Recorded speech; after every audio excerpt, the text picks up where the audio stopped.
Unlike a plant or an animal, most of what threatens our survival isn't physical anymore. It's an idea, a belief, a story, some conclusion we've decided is true.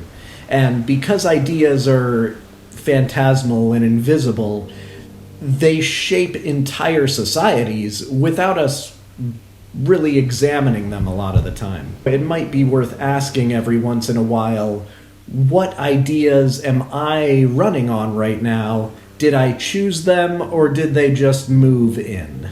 Today I'm talking about a type of ignorance, but it's not the type of ignorance we normally consider ignorance. This type is chosen, very largely conditioned, so it's involuntary if you're not looking for it. And it's also very convenient to adopt, but it is ignorance nonetheless. And by examining this, we can see where we might be unconsciously doing this, where it might be harming us, and how we can reverse it. We tend to think of ignorance as something that, happens to you, or that you're infected with, or usually that others are infected with, a gap, or in your own knowledge, it's something I haven't gotten to yet. A lot of what we call not knowing is actually a skill. We practice it, and we get very good at it. What we tend to think of as true or false is decided very largely on emotions, which are not a great measuring system for the truth or falsity of things. If I might hear a fact that I think is really cool, and I will repeat it because I think it's cool, or because it makes me feel good, and I don't really check it because it already fits my worldview, therefore I assume it must be true, because I believe it, and I'm always right. The other side of this, I might pretend to not know something that is absolutely true because admitting that I know it would cost me something, a blow to my ego. The ones that do get brought up occasionally, we have a certain lifestyle, at least I live in the Western world in the United States.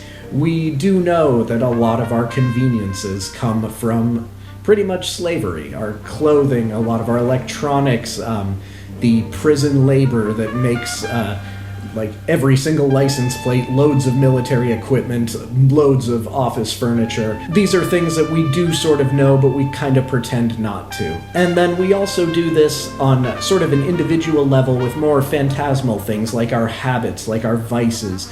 It's very easy to pretend that, my drinking only affects me, and this is a very common defense of alcoholics and addicts when confronted. It's my sobriety, it's my behavior, it has nothing to do with you. Our addiction very much blinds us to the fact that we cause tremendous damage to other people with our vices. It's very easy, even with stuff not even as serious as that, to end up in relationships, even with family members, but also with friends and romantic partners, where we slide into being the person we can get away with being, rather than the person that they need us to be. I hastily scrawled a little list onto my little notes, and I'll try and cover a couple more examples, because quite a few occurred to me of these obvious things that we either pretend are true or pretend not to know. Just to jump around a little, we very much pretend that other cars on the road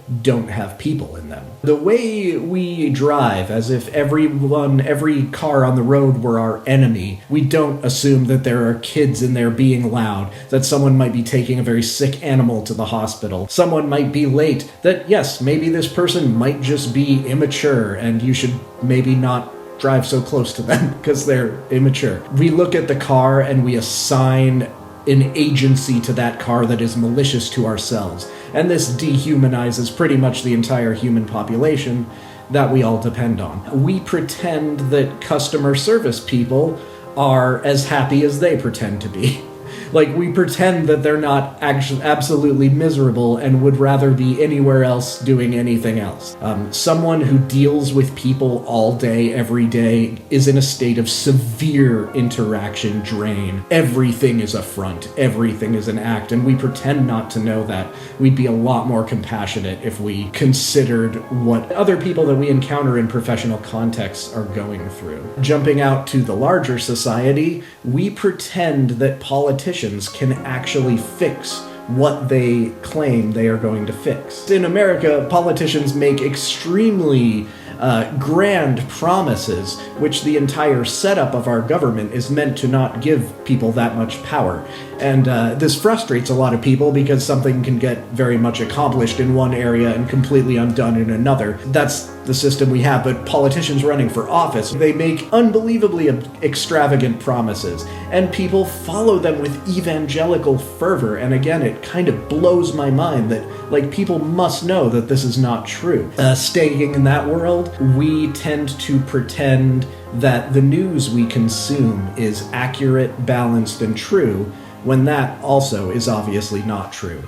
Any piece of content, whether news or not, that you encounter online is actually encountering you. It was designed and sent out to find you specifically. Everyone's news is pretty much on its own planet. So let's jump back out of the political realm. We very much pretend that we are individuals, that we're like lone wolves. It's me against the world, but really we are completely interdependent upon each other.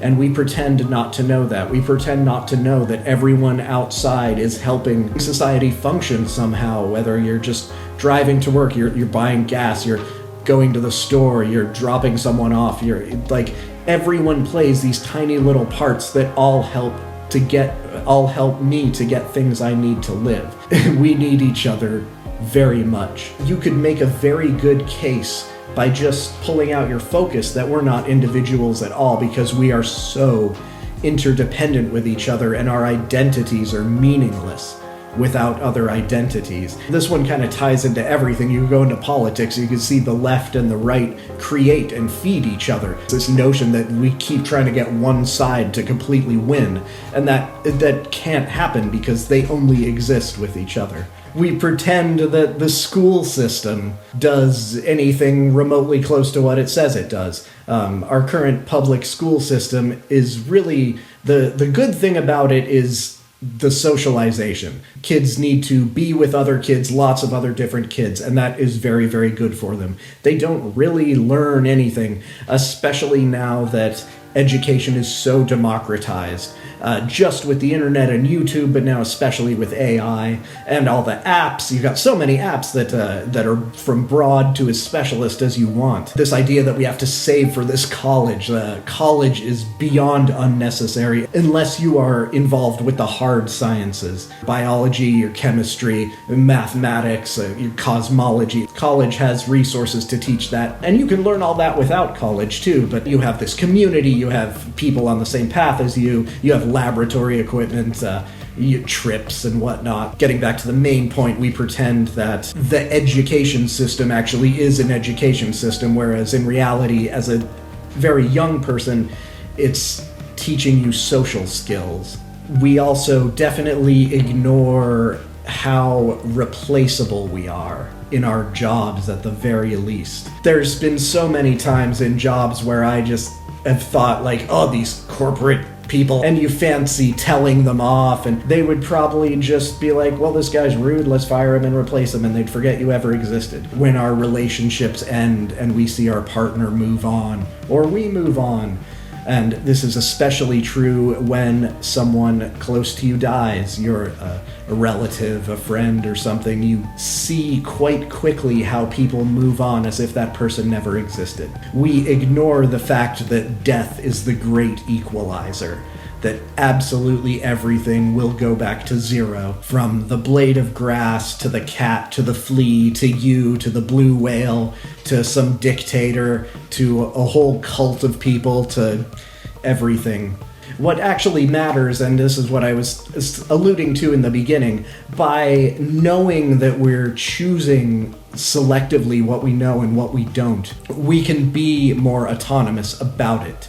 If we are upset at all these things we choose to ignore, we can choose to embrace, we can look at them, understand them. The caveat here is that this comes with a real cost, and that is you may change as a person, and that is something our very much socially conditioned egos exist entirely to prevent. So identity shift is very real, and I think if we were introduced to this notion earlier in life, it wouldn't be such a shattering thing, but we're so taught to just be this one thing and stay this one thing, and that's not a very helpful way to live. Just to show, I just want to illustrate a way that maybe we can do this in a more harmonious fashion than as opposed to waiting for life to just clobber us or something. At the end of high school at the end of high school and a little after high school, I worked mornings at a gas station, and there was a talk radio show I listened to every day. I loved it so much. It was just all fluff, no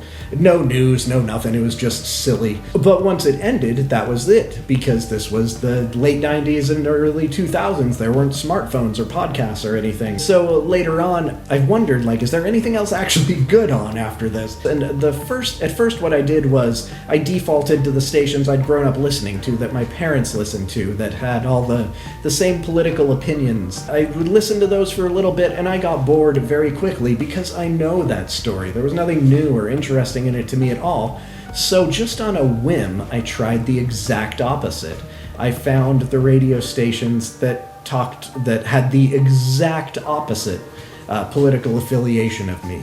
And what happened is I became hooked. At no point did my really fundamental beliefs about things change, but I absolutely immersed myself in this opposite political viewpoint. I learned all the hosts, and I learned the recurring guests. I would find their books, and of course this knowledge helped me much later working in bookstores. That's not why I did it, of course. I had always pictured the other side, the political other side, as this monolithic black stone that just moves forward with a steamroller inevitability and crushes everything in its path. And when I actually listened to the radio stations, to the different guests, to the callers, I realized that that's not true at all. There was constant internal disagreement. There were people who were extremely one-pointed ideologically, in discussion with people arguing it for more nuance. Callers would ask extremely unexpected questions,